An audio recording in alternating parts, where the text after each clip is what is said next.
Hi, thanks for joining us. This is Visitations Conversations. The purpose of this program is to provide inspiration for people who are aspiring to go deeper into the world of comics and entertainment. Please check out the channel for interviews that range from comic creators, filmmakers, cosplayers, and podcasters. My name is Scott Larson. I am the creator and illustrator of the independent comic book series Visitations. Visitations is modern history as seen through the eyes of the residents of an old Victorian cemetery. It's kind of like it's part history and part superhero story and part horror. It's kind of like Indiana Jones meets the Untouchables in a graveyard.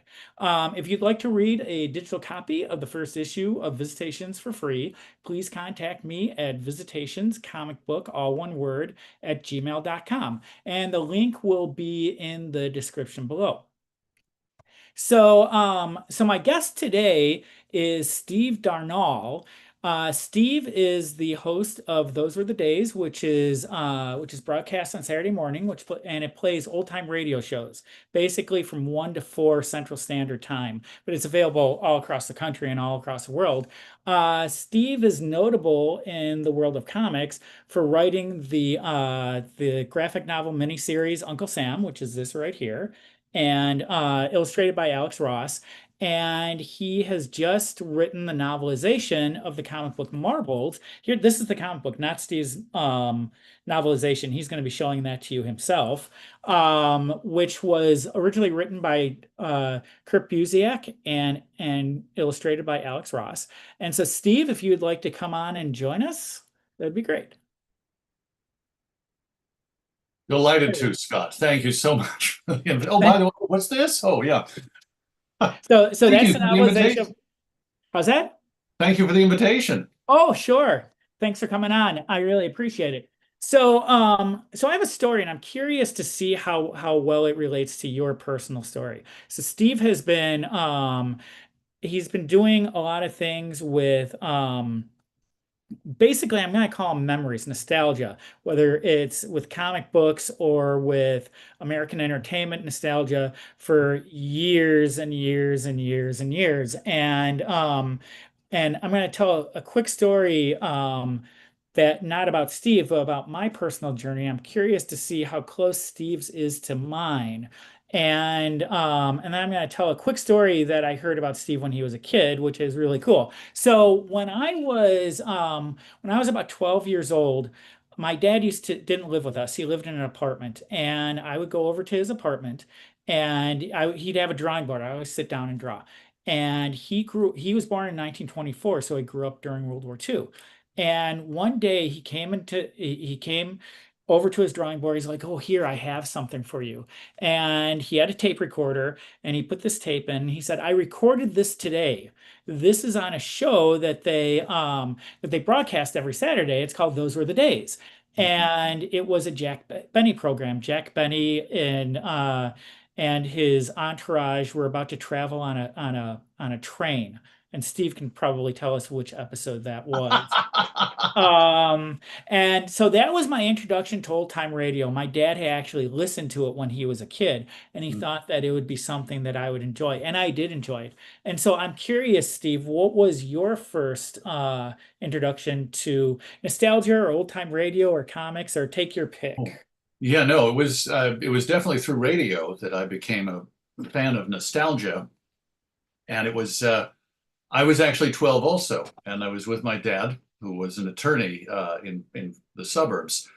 And on Saturdays, he'd go to his office to do catch up with correspondence. Because he'd been in court during the week, so he wasn't. There were things he hadn't been in the office to do, and he'd take my sister or myself with him, and we'd get to spend time with him. And he'd do stuff in his office, and we'd play with the IBM Selectric typewriter, and just have ourselves a ball. Um, and we did leave the office on that Saturday about 1 o'clock. And I think I suggested we turn the radio on, and he turned on the radio to Those Were the Days, Chuck Shaden's program, and said, "Tell me what you think of this." And in my case, it was Fibber McGee and Molly. And that was a great introduction to the golden age of radio. Not maybe as great as Jack Benny. I mean, Jack Benny's the gold standard, but they were both sort of perfect shows for a 12-year-old, I think, because there's wordplay and it's smart aleck humor, and you know, it was really like inexpensive time travel because I'd never heard anything like this with a live orchestra and Harlow Wilcox integrating the commercials into the show. And it was only for one sponsor, it's not like 1970s television. So, but I had the same situation you did, I think, where my dad said, when I was your age, I used to listen to these shows all the time. And that was a deep thought for a 12-year-old. Think, Mhm. when were you my age? Come on, Mhm. you know. Um, but as a result, I think I don't want to say that gave us a bond, but he's my dad. Of course, we had a bond. But I felt really lucky to have that link to his past and to my mother's past as well, so we could talk about them growing up, in the 1940s, and maybe have conversations that not a lot of teenagers were having with their parents, because when you're a teenager, you're really focused on you, you're what the world is to you, what your place in it is, all that stuff. That's why so many people have like children in their 20s and think, oh, they don't care about all this family stuff and we're going to have to throw it away. It's like, oh, give them time. That will change. But it was great, a great experience. And yeah, I was really grateful to my father because, like I say, it gave me an insight into the time and it gave me some insights into him and my family. And then there was something I don't think you played it. I think Chuck played it on his podcast, which is really cute because he treats it like it's a radio show. Hmm. And he's always talking about his sponsors, which he doesn't have any sponsors. But he played this interview a couple of years ago of you as a teenager interviewing him. And then how old were you then? Oh, my word. I was 13 going on 14. So That you were was, introduced to this stuff when you were 12? yeah, And so it was about a year later. about What a year made later. how did you I'm curious how that came to be and what was your reasoning behind that? Why did you want to do that? Well, a couple of reasons. One was I was going to be going into high school the next fall, and I knew the high school had a radio station. I thought, it would be great to do a show like Those Were the Days, maybe on a high school station where I'll be going. And one of the things I knew Chuck did was present interviews with performers. He'd interviewed all these people, Jack Benny and Don Amici and Eve Arden and Elliot Lewis and everybody else. So I thought, well, clearly that's the way to go. You start by interviewing people. So we went to Northwest Federal Savings, Mhm. where he was showing the Memory Club movies on Saturday nights. On Irving Park And Road. yeah, in Irving Park, just west of Six Corners. Mhm. And we went into his office and talked for about 20 minutes. And yeah, when it was announced that I would be taking over Those Were the Days in 2009, I started making a point of appearing on the show regularly, just so the audience wouldn't be totally shocked when I appeared on July 4th as the host. Uh, And yeah, there was one of those Saturdays when Chuck pulled out that recording. And I have to tell you, that was sort of the equivalent of bringing your fiance home to meet the family and having them pull out baby photos. uh-huh. It was like, okay, this is queued up to a point, but I'm 13. I sound like a 13-year-old. Um, but it meant a great deal to me, and in a lot of respects, because one, he was approachable. Chuck was very open to discussing these things. He was such a great spokesman for the radio era that he promoted. And he made a point of, if somebody called with a question, he'd address it. If somebody called with more information about a show, he'd respond in kind and mention that on the radio. And that was really important. I think he understood how much it meant to a 13-year-old kid. And that's a lesson I didn't forget in a lot of reasons, in a lot of respects. But it was really a great experience. And I can't say I was the interviewer at 13. Hopefully that I hopefully got better at that over time. But he was just a delight. And when when the time came for him to retire and he agreed that I might take over his show, I mean, it was a great act of faith and trust that for which I've been grateful ever since. And then who made that recording? You or him? Or I both of did. I did. I you? mean, I Did. had a Okay. dinky little cassette player, probably Uh-huh. realistic, Radio Shack's finest. I don't remember. Did it have a microphone? I don't know that I did. I might have.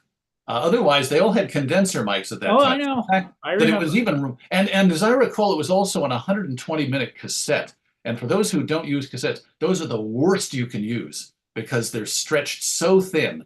It's sort of like we were able to play it 30 years later long enough to transfer it onto something else. Mhm. But after that, it was just going to be a lost cause. So yeah, it was a kind of funny to look back and think how lucky we were that all this happened despite my technical ignorance. So you started listening to Chuck Jaden at age 12. Mhm. And what kind, obviously we didn't have the internet back then. Oh no. But did you just start listening every single week? Did you try, were you taping the stuff yourself off the radio? Were you compiling your own collections? Well, how did that work?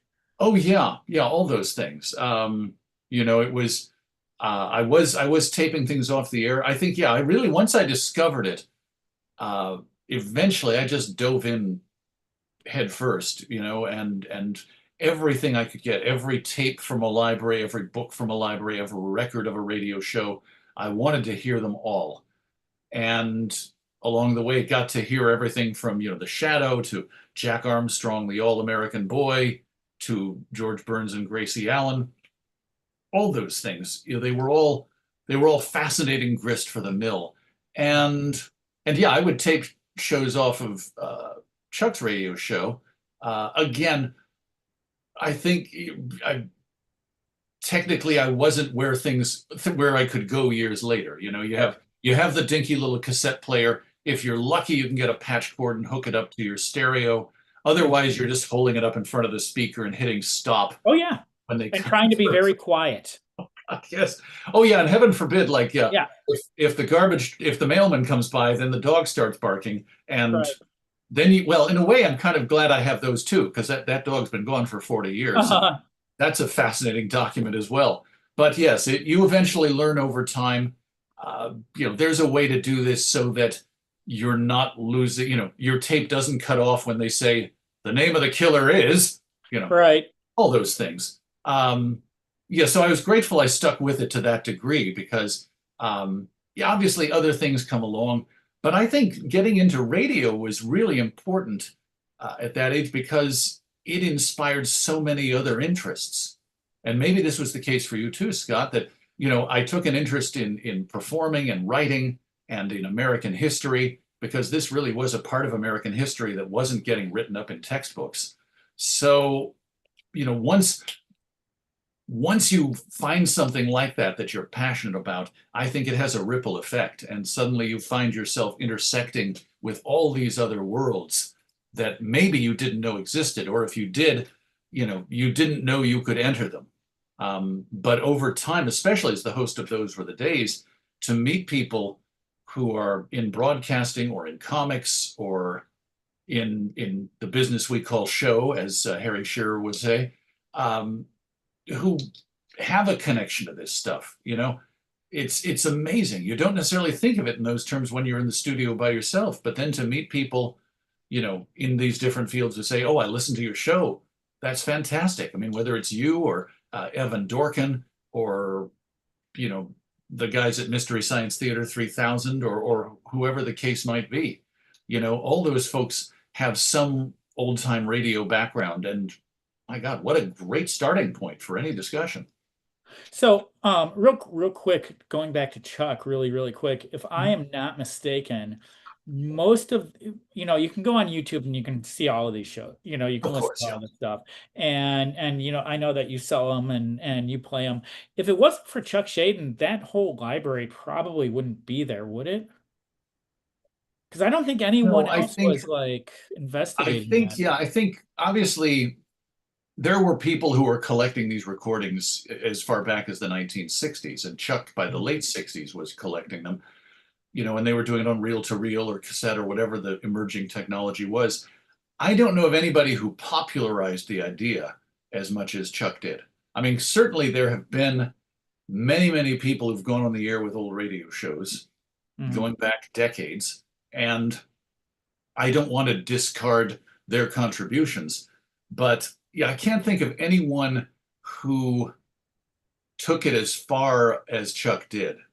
And I think that's because he didn't feel they needed to be encased in amber, that these things could still be whatever had aged well or hadn't aged well from 60 years earlier. The fact was that these shows were still very imaginative, and that was such a great starting point. And you're right. I mean, nowadays you can go online and probably hear any of the shows we played on our show at a given time.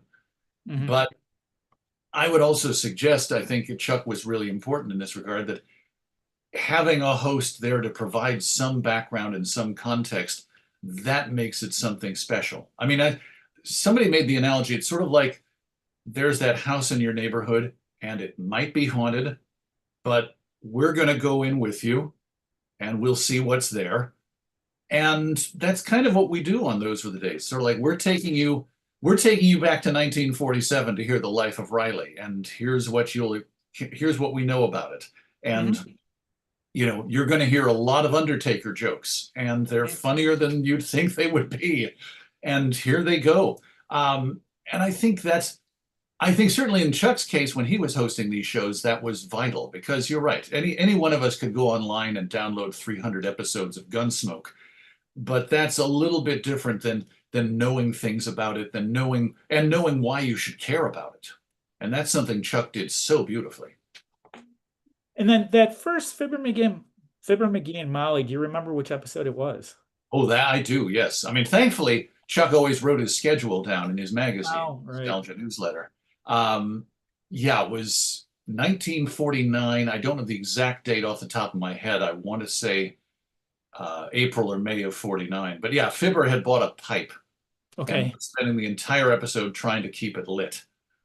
And it's funny because I sometimes will give presentations where I'll play clips of old shows. And there's one where we play a Fibber McGee and Molly clip, and I thought, well, it's got to be from that show. So, but the fact was, yeah, I've thought about this too because I was talking to somebody, you know, in both our cases, say, and I say this with no disrespect to the people involved, had somebody said to you or me, "Hey, I really think you'll love this show. It's called Mr. Chameleon." Uh-huh. I don't know that we'd be having this discussion today. So I think it really helps if knowing there's some great stuff out there, and because I've heard from people who say, "Oh, I tried to get my grandchildren interested in this, and I played them a show with a topical comedian." It's like, okay, so tell me your 7-year-old grandchild's not getting into Fiorello LaGuardia jokes. Uh-huh. Okay, I got news for you. They're not alone. But you find something like Gunsmoke or Jack Benny or yours truly, Johnny Dollar or Our Miss Brooks, those things still work. They're still so well done. And, you know, there's no reason why they can't be easily accessible to people today. Mhm. And then so we're gonna move on a little bit from there. Mhm. And so you know what your first Fibber McGee or the first Fibber McGee and Molly you ever heard was. What was your first comic book? Hmm. Wow. Well, keep in mind, I came into comic books a little later. Okay. I Well, was tell not. that story. Yeah, I didn't grow up with them. Growing up for me, comic books they were like that box of donuts in the break room. It's like, Hmm. okay, I'll have one, but I'm not going to make that my diet. Um, I didn't actually seriously start reading comic books till college. I had a roommate who was collecting them, and they were really a perfect little palate cleanser because when you're in college, you're going to go from this enormous reading assignment to this enormous reading assignment, and maybe you just need a 10-minute break, and a comic book you can read in 10 minutes. and so he was getting there was some, you know, perfectly fine superhero stuff being produced in the 80s. Um, I think the first one I ever bought and would have been issue 80 of Superman's pal Jimmy Olsen, because there was a store in the area and they had a bunch of Silver Age stuff, and and I was just so impressed with how ludicrous some of it was. Uh-huh. And I mean, Jimmy Olsen turns into a Bizarro. Okay, well, and Mort Weisinger was right. Those covers sell it, um, even decades later. I think a couple of things that really sort of, and then over time, I think there was Jim Valentino did a book called Normal Man, which was the idea of a universe of nothing but superheroes except for one person. And that was his way of sort of paying tribute to all these comic book styles he'd known as a kid. One issue would be in the DC style, one would be in the Marvel style, one would be in the EC style. Eventually there would be one that was a parody of Cerebus, Mhm. and so on. And Jim had recommended in one of his letter columns a book called Swamp Thing, which was being written by Alan Moore. So I started reading that, and that really changed my perspective on what the medium could do. I think it was Swamp Thing 40. It was a story, and I'm not going to do a good job of explaining it, I don't think, but um, in which a woman during her cycle uh, becomes a lycanthrope. And it's sort of like, okay, there's some metaphor here, there's some, and of course, a little bit of shocking violence as well, and a little bit of John Constantine at the end. So who would not be interested in this? So then I started to really seriously get into some of that stuff. Also around that time, DC was doing the Crisis on Infinite Earth, so it's sort of like everything was ripe for rediscovery, because all these characters were now being rendered by George Perez. Even the little tiny, even the human bomb or Mhm. whoever, Peter Cannon Thunderbolt, all these characters were now available to anybody who cared. Um, and I think there was a month when there were two books that came out simultaneously, and that really was a game changer. One was an issue of Watchmen by Alan and Dave Gibbons, and an issue of Love and Rockets by Jaime and Gilbert Hernandez. Mhm. And they were both really important to me in the sense that they really showed you the full extent of what was possible. I mean, in the Watchmen episode, it's the one where, and I'm blanking on character names, but where the author of Under the Hood, the older superhero, the older Night Owl, goes to the door at Halloween thinking it's trick or treaters, and it's a lynch mob, and they just tear him to pieces. At the same time came this issue of Love and Rockets, where Jaime Hernandez does this beautiful story about Maggie just missing her friend Hopi, who's going out on tour, and she spends the whole day sort of just wandering aimlessly and getting drunk. And Uh-huh. so, like, oh my God, what a couple of great extremes. This medium can do anything. Um, and around that time, I was getting into people like Dan Clowes and Art Spiegelman, of course, and a few years later, Chris Ware. So, I mean, there was really a lot going on in that field. And, in a way, sort of like what I did when I was discovering radio, I just sort of jumped in with both feet and tried to learn everything I could about it. And then, then came the time when you realize, okay, I feel like I've learned a lot. Maybe I can turn some of I can turn some of my attentions elsewhere now. Mhm. And that's worked out fine too. So I'm curious, when you were so you found it in college, where'd you go to school? This would have been Trinity in San Antonio, Texas. Okay. And I'm going to ask you another question, but first I want to ask this. What were you studying? Well, I was an English major. I Okay. was so I was already getting used to reading big, heavy things. Um, And then of course finding all the things where it's like, oh my goodness, as anybody who's been to college knows, yes, you have the requirement classes, and you think, oh my gosh, I don't know from calculus, what am I going to do? Um, but hey, you got to issue a Fantastic Four when it's done, so plow ahead. So, so you went to college in Texas. Were you originally from Chicago or the area? From the area, yeah. The Texas schools at that time were making a real concerted effort to not be thought of as Texas schools. Uh-huh. So they were doing a lot of recruiting in the North and Midwest, and um, you know they swept me up in their net, and it was a real culture shock to go from the Chicago area to San Antonio. But I'm really glad I did. I met a lot of really interesting people. And like I say, I found a comic book shop, and Uh-huh. the rest Right. is history. So, so you were there for 4 years, I'm assuming, or was it a little Yeah, bit and then I longer? stuck around a little longer after graduating, just to work some jobs. And then you came back to Chicago, Mhm. and now you told me some time ago you were working for Comic Relief over in the Loop, which is now Graham Crackers Comics. Oh, sure, that's right. And so how far along after college was that? Oh, a couple of years. I mean, like I say, Okay. I came back about a year after I graduated. I'd, you know, stumbled around and taken the job with Comic Relief, and I think a couple fits and starts. But by 1990, I was there on a full-time basis and doing that for about 2 or 3 years. And like a lot of people who have ambitions to write or act or whatever the case might be, you do a lot of things for a little bit of time. Hmm. Hmm.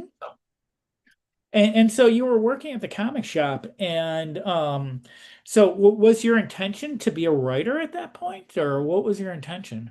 Well, I actually went back to Chicago because I thought I might be an actor, Okay. and um, discovered ultimately that um, the city had enough talented actors. Okay. They didn't need me, a slightly, perhaps not as talented actor.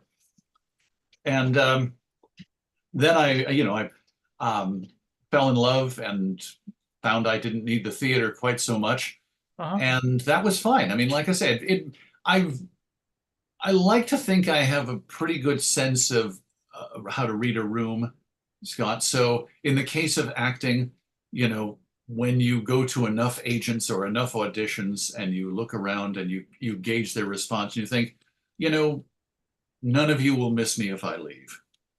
And that turned out to be the case. I think the world of theater has done just fine without me.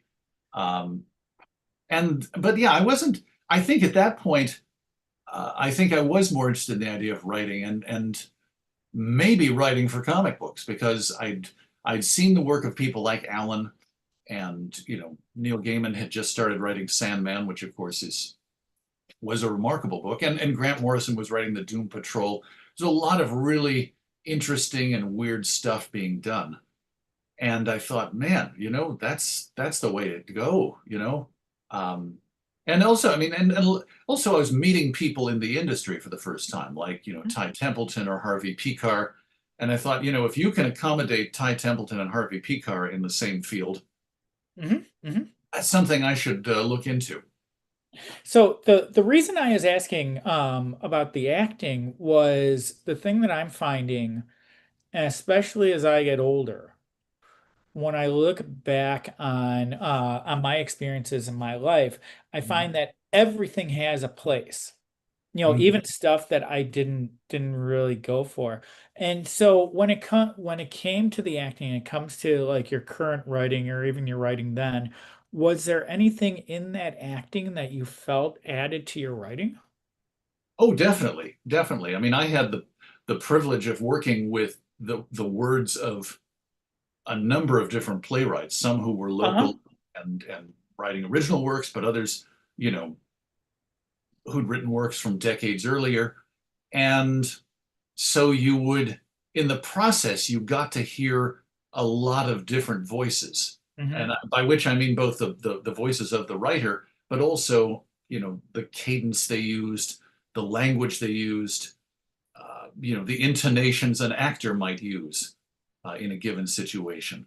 That for one person, you can read this line in a very hyper dramatic way. In another case, perhaps in a low key, passive way. Um, and I think, as you say, there all these things fit into the giant puzzle. I think you get that skill set, and then you add to that the ability to use the imagination that radio provides. And so suddenly, you know, I don't want to suggest that I was writing deathless prose the moment I sat down to write, but I felt like when it came time to write dialogue for a comic book, for instance, I could probably give these characters voices that would sound like somebody.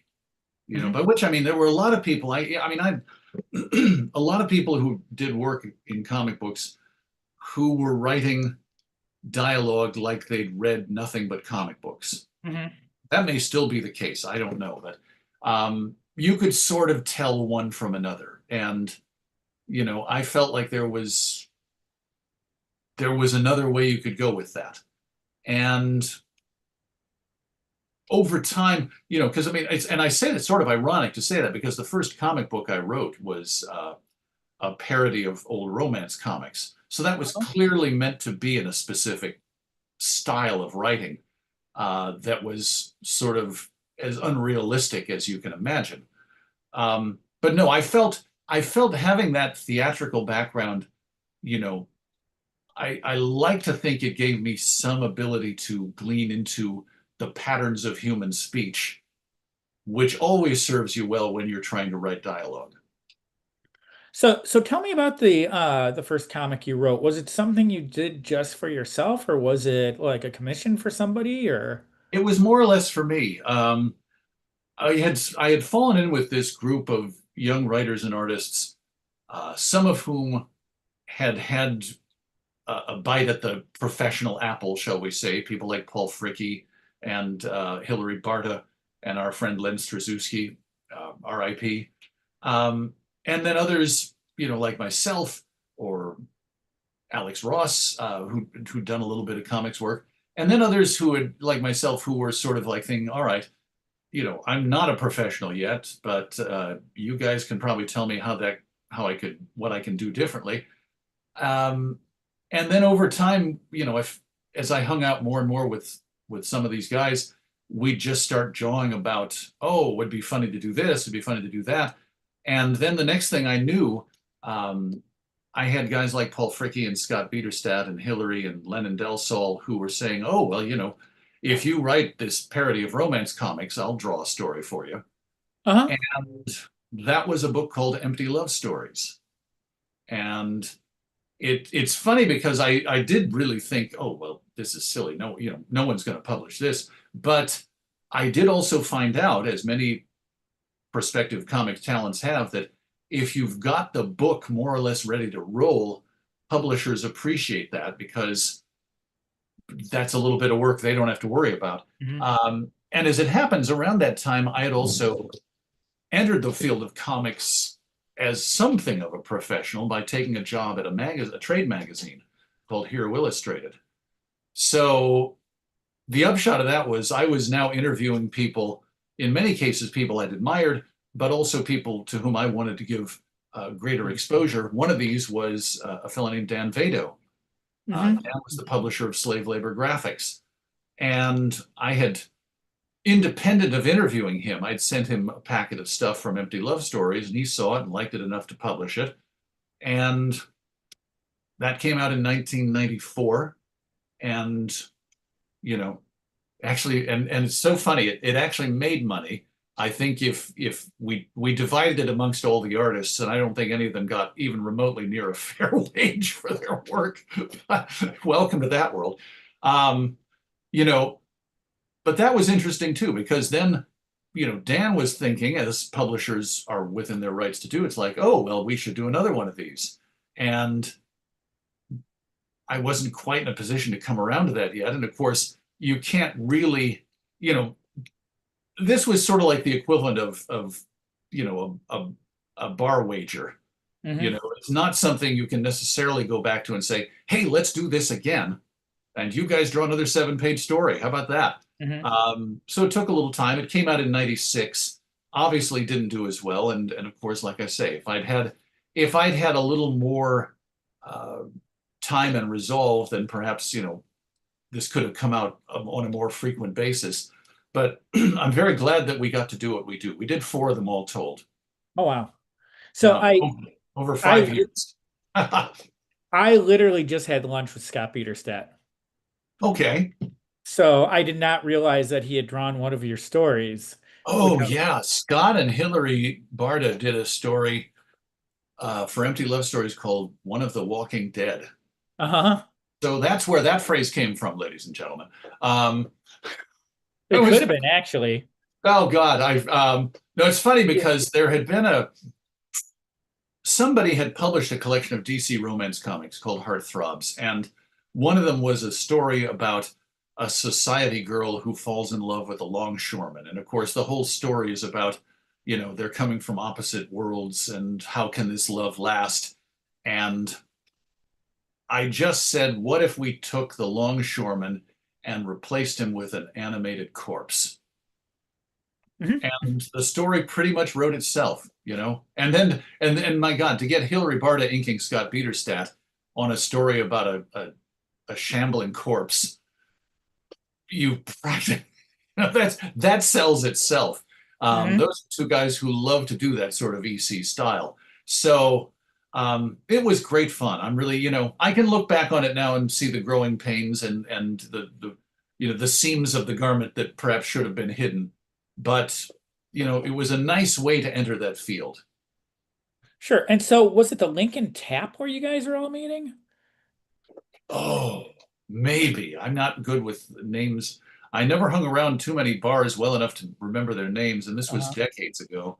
It might have been down around Paulina and Lincoln Avenues. Yeah, over where it wasn't the Golden Apple, but it was something Yeah, like that. farther That north of that, restaurant. Yeah. by the Paulina L stop. Right. Yeah, Right. yeah, because I know Sung Koo had his store near there as well, Haley's Comics, Hmm. and so um, it made sense for the group to maybe meet at a bar near Right. there. Um, so so you were doing that stuff and you did the empty love story. The story about Dan Votto is really interesting. I didn't realize that. I only knew him. I never met him, but I know him from writing the Justice League Oh, back sure. around that time. And he got kind of stuck with the also rans on that, and so I don't think his run was really remembered, but I remember it. So that was your entry in. What did you do after that? Well, like I said, I worked at Hero Illustrated for a couple of years. We got ourselves an Eisner Award, and then the publisher responded by killing the print edition and making it Uh-huh. exclusively online, which in 1995 was a little premature.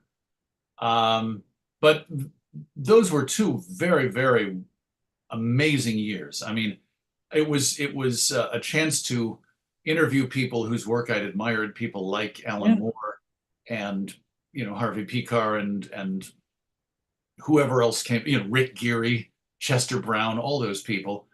Um, Mort Drucker, my God, my talking to my wife Meg, and she said, I've never read an interview with Mort Drucker, and I thought, you're right, I haven't either. Let's interview him. Hmm. So we did that in 1994, and I'm really glad we did. It was it was great to be at a publication that understood comic books were a very broad field, and to credit Frank Kurtz, who was the editor in chief at that time, his big attitude was, you know, the more types of comics we can present, the more we can inspire people to want to, make Hmm. comics. So yes, so we did what we called the Rolling Stone approach, which is Rolling Stone would put a Beatle on the cover so you could write about the obscure punk band halfway through. And we would do the same thing. You know, you put Spawn or Batman on the cover, then you get to write about Chester Brown or you know, Jay Stevens or Colleen Duran and A Distant Soil. And you know, that worked out pretty well for us. Like I say, then it was also my first experience with uh, being overworked Hmm. because, you know, I think the guiding force of the office workplace in the capital society tends to be these days, hey, come take a job. We will work you till that fuel rod is Hmm. just burnt to a cinder. Then we'll throw you out.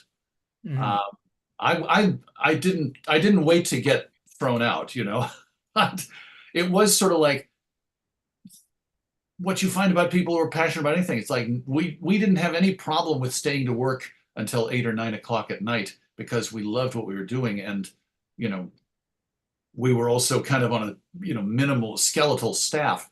So it was a great experience. Like I say, winning the Eisner Award was great fun. Not being able to collect the Eisner Award because the publisher was mad at me, Uh-huh. that stung a little, but you know, life goes on. Um, but yeah, I got to meet some amazing people, and I'll give the publisher credit. I got to make a lot of interesting phone calls on his dime. Yeah. So I have no regrets. So do you still have all those magazines? I think all but one of the ones I worked on, yeah. Um, and then I'm going to ask you the nerdy question about this. Do you take a look through them every once in a while just to look through those articles or no?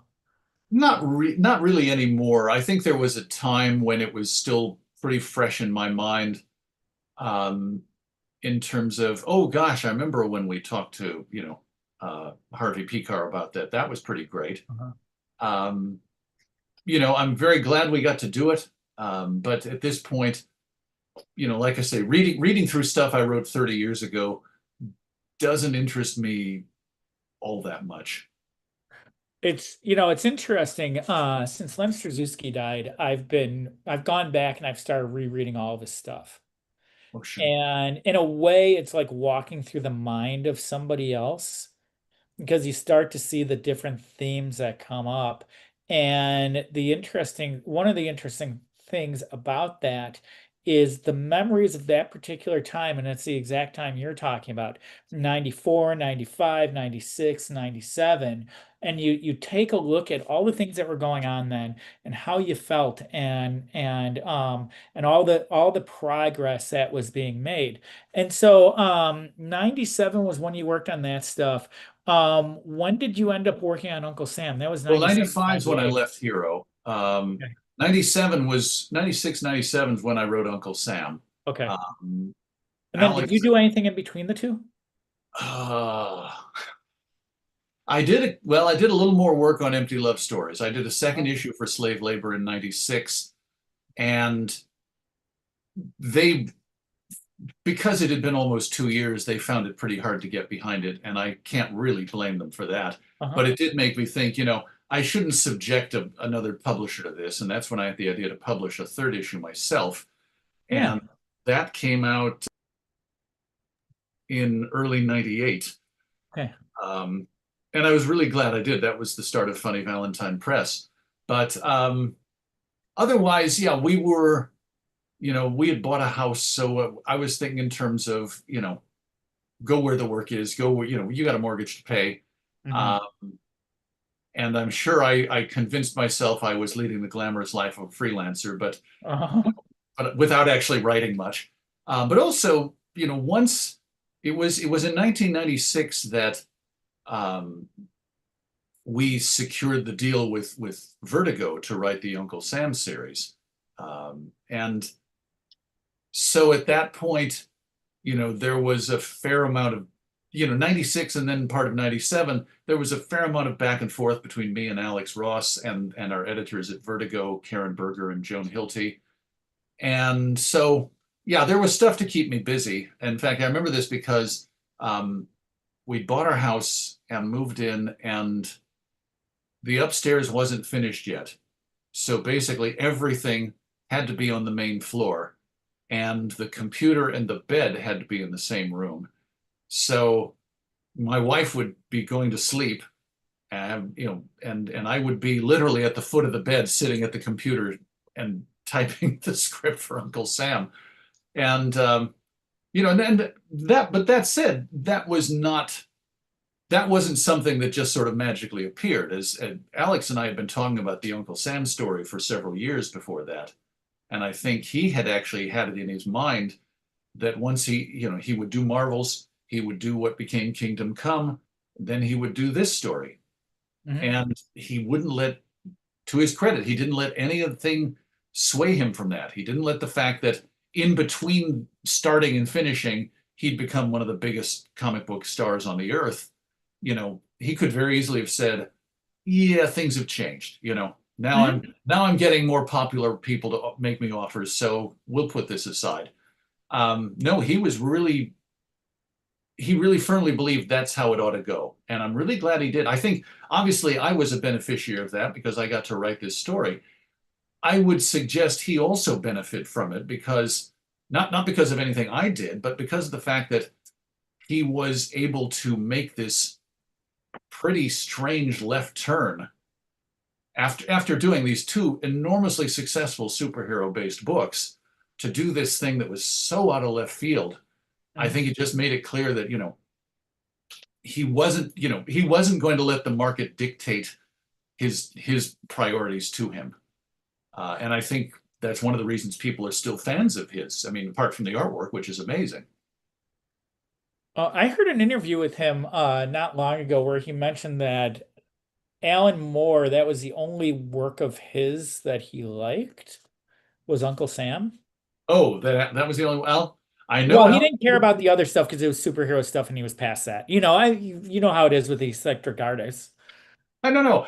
The three of us actually did meet once in London, and Alex and Alan, as I recall, got on famously. Um, yeah, I mean, certainly I can understand if Alan Moore had progressed past the point of caring about superhero comics. That said, I think even people who, I think anybody who had any attachment to that era liked Marvels. And wouldn't surprise me if Alan was among them. I think we were very, very grateful that Alan liked Uncle Sam because he did something that he didn't do for too many people at that time, and that was write a quote for the back of our book. Uh-huh. Um, and especially that he didn't do that for too many people who were writing a book under the aegis of DC Comics, because he and DC had burned their bridges years earlier.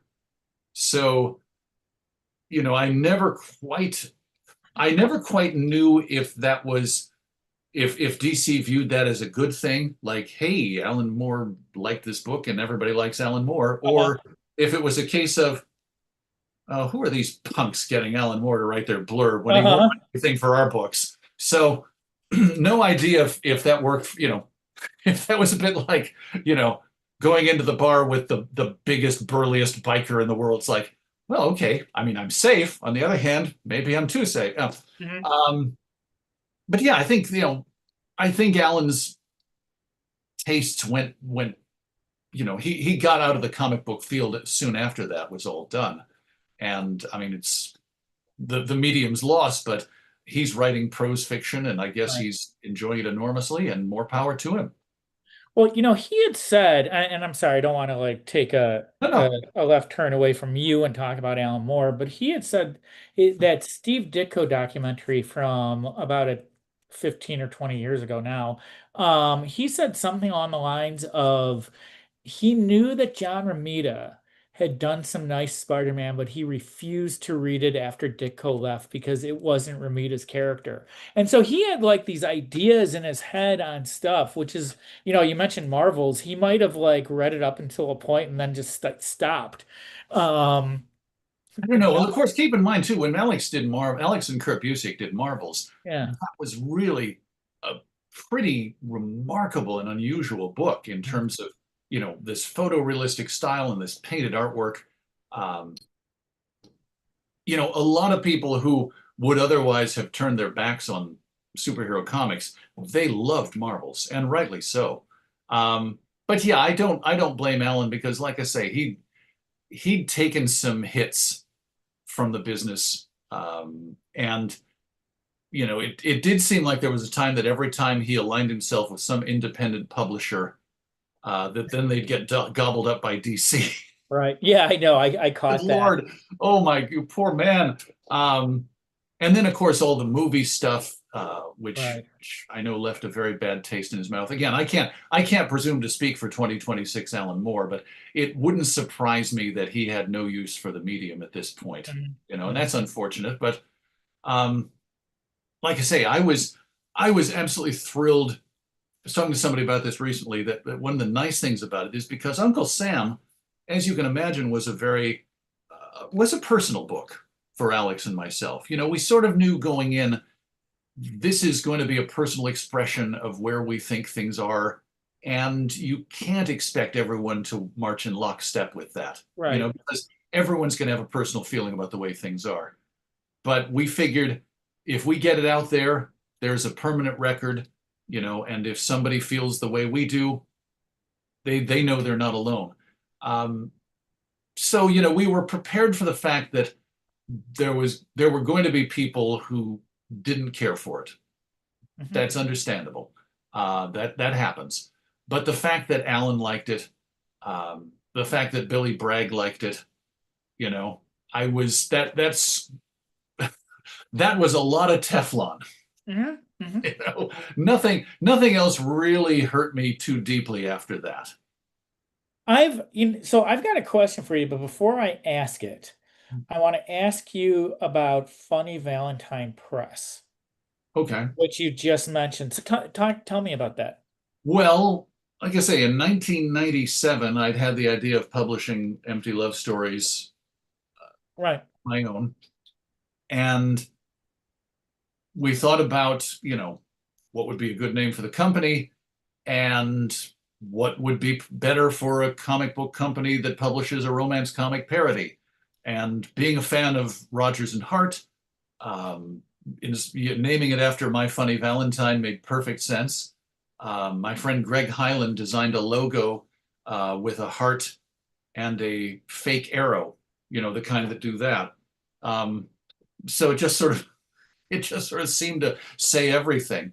Um, so there wasn't necessarily any more significance than that, but it was something I used for 2 issues of Empty Love Stories, and then I sort of felt like I'd lifted that rock enough.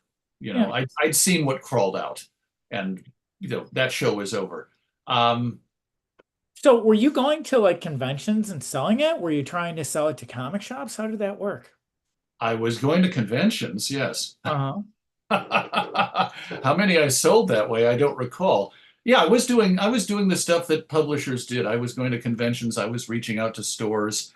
I was, trying to, find people who were compatible with what we did. And of course, the comic book shops of the 1990s, they weren't what they've become. I think now it's really fascinating because I've been touring to promote Marvels, and in some cases reached out to comic book shops because thought, oh, hey, here's a novel inspired by a very popular comic book.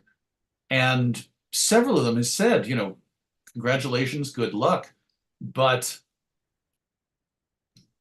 we are really not selling superhero books here. I mean, at one point, I think I joked that I should change my name to Bechdel Spiegelman Uh-huh. because then I'd have an inroad. Then I'd be somebody popular.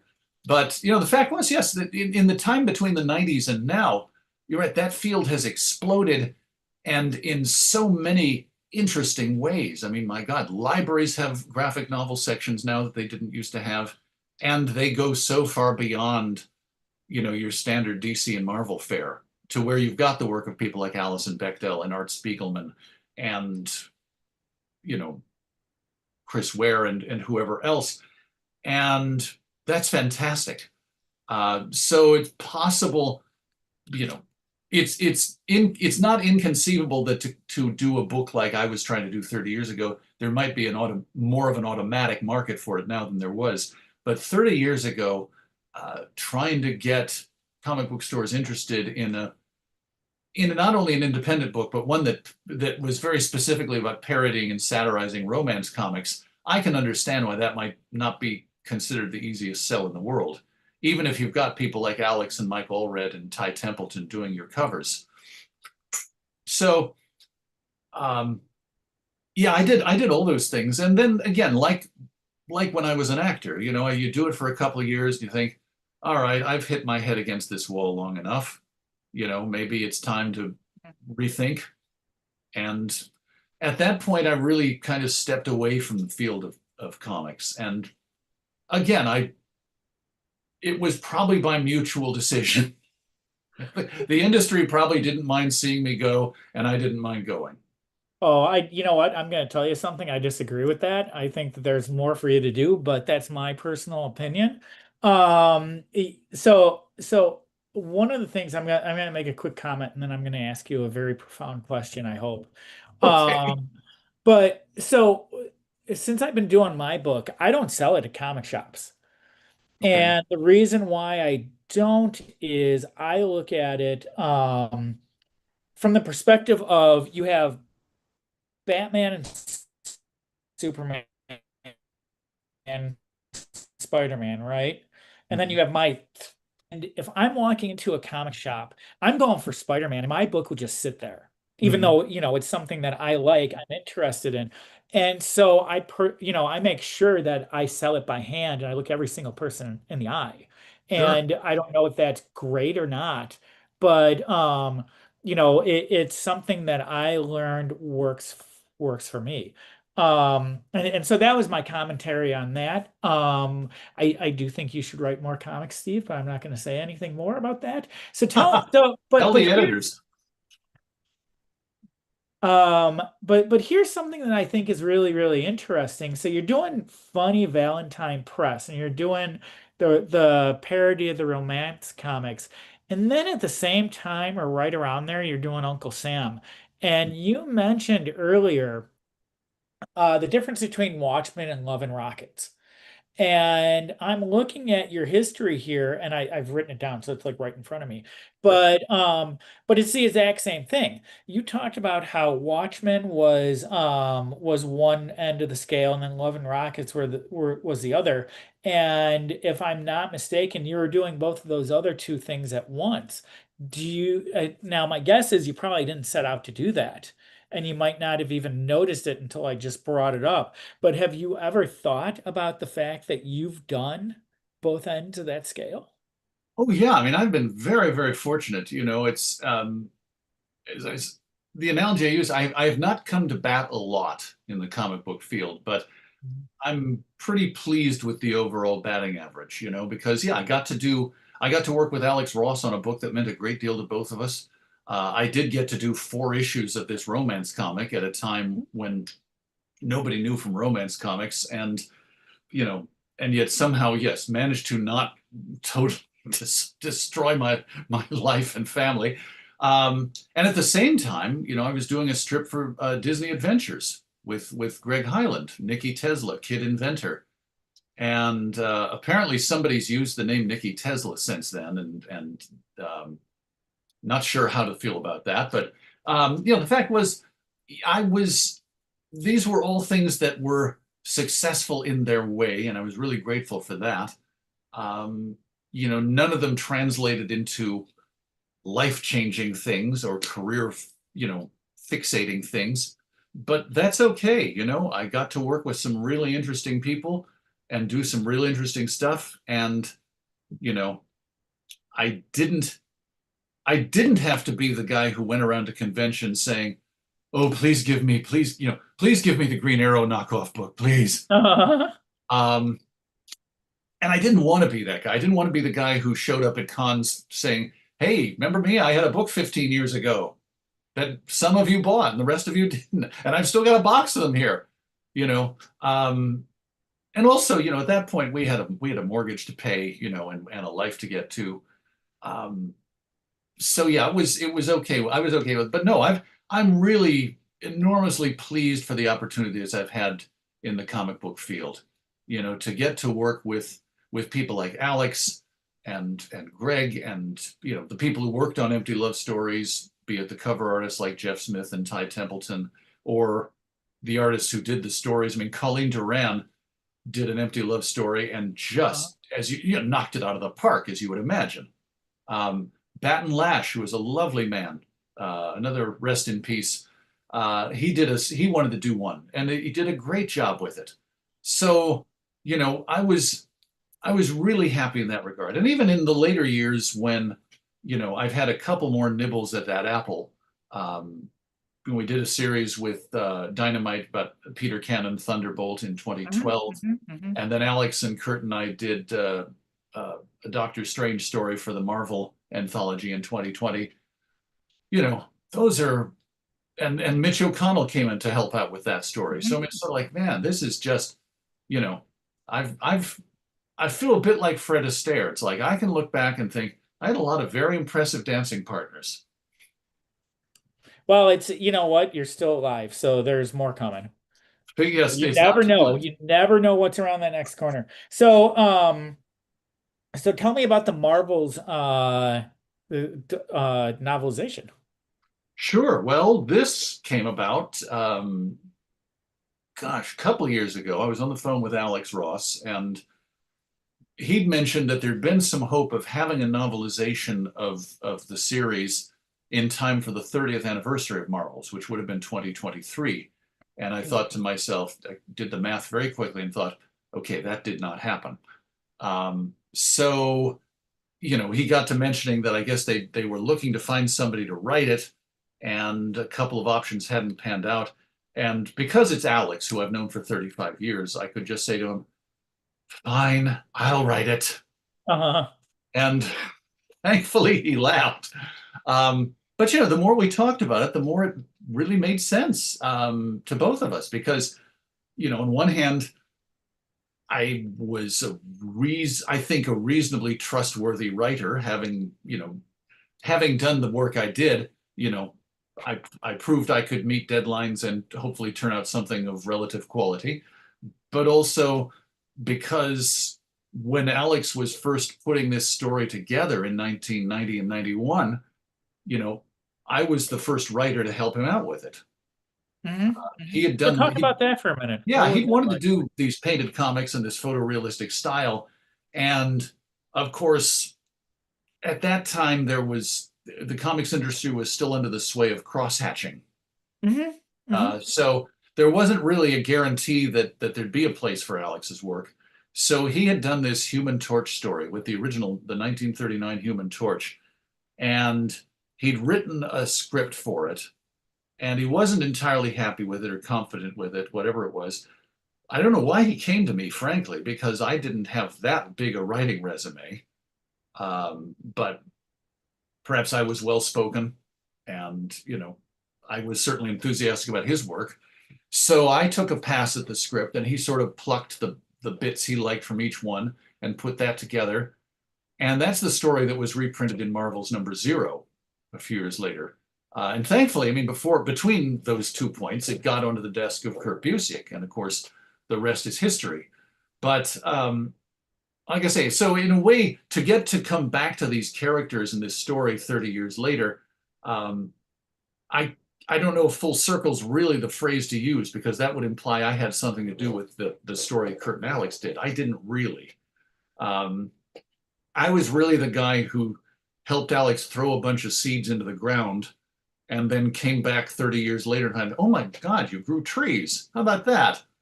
And that was a tremendous experience. And of course, like everybody else, I was such a fan of what Kurt and Alex did on that series that it was no problem at all to offer to write the novelization.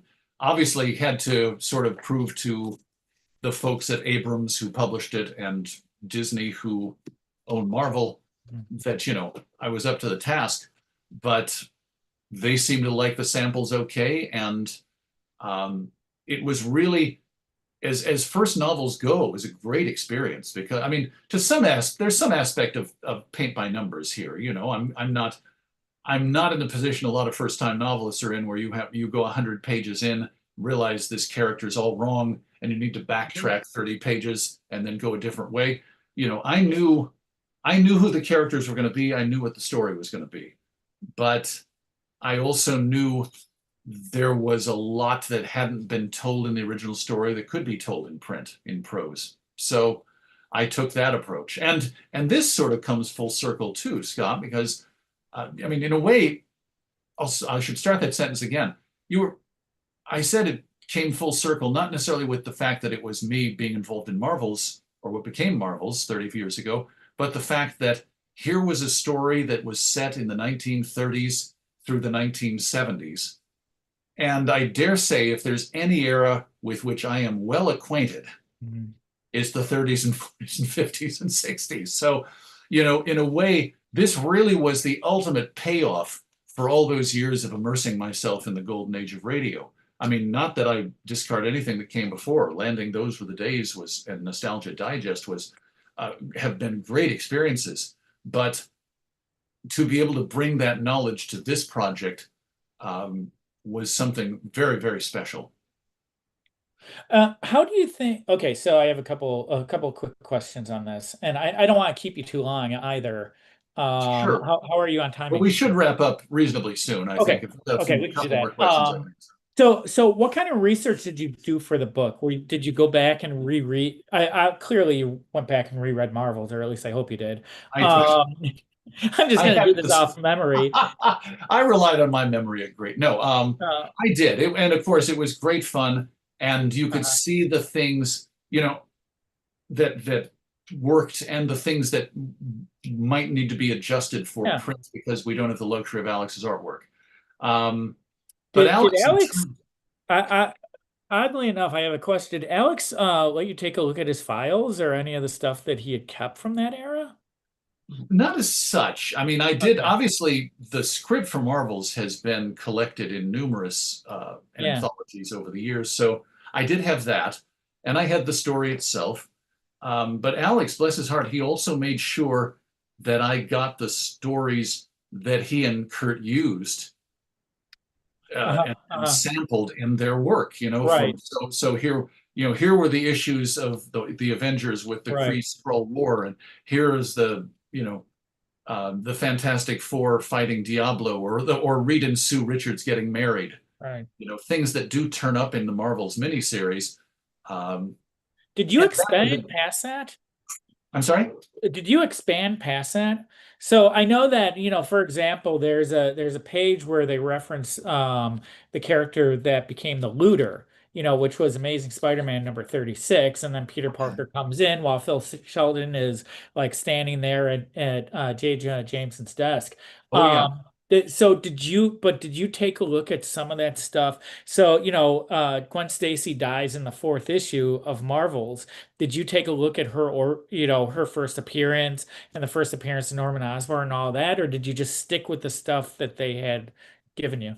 Not necessarily the first appearance, but certainly the stuff that related to that. Because of course, Marvel and DC have both been very good about, republishing entire swaths of their work. Right, So if you get a volume of Spider-Man from the 70s, it's not just going to have the death of Gwen Stacy. It's going to have right, the 10 issues prior to that. And that really was helpful. It really was, because, you got to see some of the story arcs that were taking place with people like Stan Lee and Jerry Conway and Roy Thomas and John Romita and Neil Adams, all those people. And that meant that for instance, when Phil meets Gwen Stacy in the fourth chapter, you know, they can talk about the things that they talk about in the Marvels miniseries, but she can also talk about how she met this fella whose story wasn't told in Marvels, but was told in Spider-Man 6 issues before her death. right, And the time that, Spider-Man grabbed her when she was visiting Peter Parker's apartment, took her out the window and said, you'd be in some spot if I dropped you now. And sort of like, yeah, there wasn't room to go that deep in the 4 issue miniseries, but there right, was. I always, the analogy I use, it's sort of like the difference between football and baseball. Football, you got 4 quarters, 15 minutes each. If you don't score, the game ends regardless. So Alex and Kurt had 4 quarters. They had 48 pages each issue, and if something didn't fit in there, then it just didn't happen. I wasn't I wasn't so hidebound in that regard. With prose, Uh, you can go into greater detail. And I saw this as a chance to not only maybe expand a little bit on the emotional palette of the original story, but also along the way maybe pay tribute to some of the stories that Kurt and Alex had been paying tribute to. Um, Sometimes with just a casual reference, other times by saying, this became part of the story too. Um, so in the way, yes, you pay tribute to people like Bill Everett or Carl Burgos or like I say, Stan and Steve Ditko and Jack Kirby and everybody who came after them, all the people who built the add-ons to the House of Ideas. and then did you talk to Kurt about it as you were working as well? No, no. I understood this was probably going to be this might be tricky for Kurt, in the sense Okay. that this is sort of like, you know, going to the wedding of your ex, you Sure, know. sure. And I wouldn't have blamed him if he either didn't want to discuss it or if he would have said, well, I would have done this and this and this. Hmm. Because I felt like then, that I didn't feel it would be fair to him to buttonhole him for, for his take on how he would have done everything, because then it wouldn't have been my writing for one thing. Sure. And, you know, and also if I'd taken all these notes and then not used them, then he would have just have wasted his time. So, you know, he was very, very gracious in allowing me to step in and take his creation and run with it. I hope he'll be happy with the final result. But that said, I also wouldn't be surprised if he just, you know, Walked away from it. right. I mean, it's like I say, this was something he did that meant a great deal to him. And I'm sure anybody, even anybody who did it reasonably well, as I hope we did, you know, it's not going to compare to what you Yeah. think you could have done. So, like I say, I have great respect for what he and Alex did on this book, and I'll have great respect for whatever opinion he forms of the novel. Awesome. So let's wrap it up there if that's okay. Sure. And so because it's yeah, it's been almost an hour and a half. I don't want to keep you. Thank you. Although we've got this horrible rainstorm going on outside, Oh, I so you guess might I want to should stay just stay inside. indoors. Yeah. Well, Yes, you should. You have my permission. thank Um, you. so where can people find the book? Marvel's the novelization should be sold pretty much wherever books are sold. I know I'll be doing some appearances in the weeks ahead. It's a small world tour. Uh-huh. Uh, So where will you be? I will be in at the Atlas Collective in Moline on Thursday, June 18th. I will be at the River Lights Bookstore in Dubuque, Iowa on Friday, June the 19th. Let's see, June 30th, I'm in Columbus, Ohio at the Book Loft of German Village.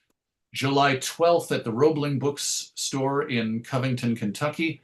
And then we go to Minneapolis on July 29th and Majors and Quinn, where I'm pleased to say I will be in conversation with an absolutely wonderful writer and a very funny lady by the name of Mary Jo Pehl, whom many people might remember from Mystery Science Theater 3000. So yeah, that's and all those dates are listed at my website, which is nostalgiadigest.com. And then so the summer issue of Nostalgia Digest in years past, you had like I want to call it a swimsuit issue, but I feel We've like done a that's few not swimsuit right. issues, Okay, yeah. you have. Okay, then I'm not misremembering. Are you No, it doing hasn't that been this year? every year, but what's that? Okay. Are you doing that this year? No, no, the new summer issue, we decided to put the um, equally photogenic Marx Brothers on the cover. Okay. So there's an article about them. There's an article about Edmund O'Brien, the actor. There's an article about Mickey Mantle and Roger Maris and Yankee Stadium of the 60s. An article about the incomparable Hildegard, And again, this goes back to what we were saying at the early part. It's like Chuck Shaden taught me nostalgia was a very broad umbrella. Uh-huh. So the fact is that there's in any issue of Nostalgia Digest, there's room for articles about radio, about early television, about the movies, about personal recollections of life as it used to be. And it's really great fun to sort of, make every article and every issue different from the one before it. Hmm. So what you will in years past you've been at the bookseller. Is that going to be happening this year? Oh, we did that end of May, May Oh, okay. 29th. Yeah. Never mind. Yeah. Um, Um, no, it was great fun. We had a lovely turnout. You know, thousands of people turned out, and then I was told they were all there for Mayfest. uh-huh, But we had a nice, no, in the store was a nice turnout as well. You know, it was uh-huh. really gratifying. And, you know, we will see. Nobody who bought the book that night has told me anything yet. So we'll see if how many people have read it. And then tell us when those are the days. You do two shows. You do those were the days. Sorry, I've Those were got the my cat on days. my lap here. Hey, howdy. Those were the Um, days, and Saturday then afternoons, 1 to 5 on WDCB, which is 90.9 in the Chicago area, and WDCB.org everywhere. And then Sunday nights, we do a show called Radio's Golden Age on KXEL from 6 to 9 p.m. That's out of Waterloo, Iowa. So it's still Central Time.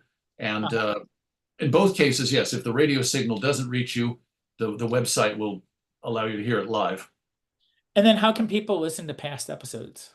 The Those Were the Days is archived for 2 weeks at nostalgiadigest.com. So if you go there now, you can hear the D-Day show that we did on June 6th. Awesome. So I'll end it right here. Thank you everybody for watching, and thank you, Steve, for coming by. Thanks, Uh, Scott. And again, if anyone would like to read a free digital copy of Visitations #1, please email me at visitationscomicbook, all one word, at gmail.com. I'm also launching a crowdfunder for my new book, Sidetracked, which I will talk about more later on. But until then, you can find Marvels on Amazon Oh, and don't buy it. And everywhere else that's not Amazon. everywhere else that's not Amazon. Sorry. That's Um, okay. Jeff's doing fine. He doesn't need any help from me. no, he does not need any help. Um, and we'll see everyone next time. Thank you so much. All right.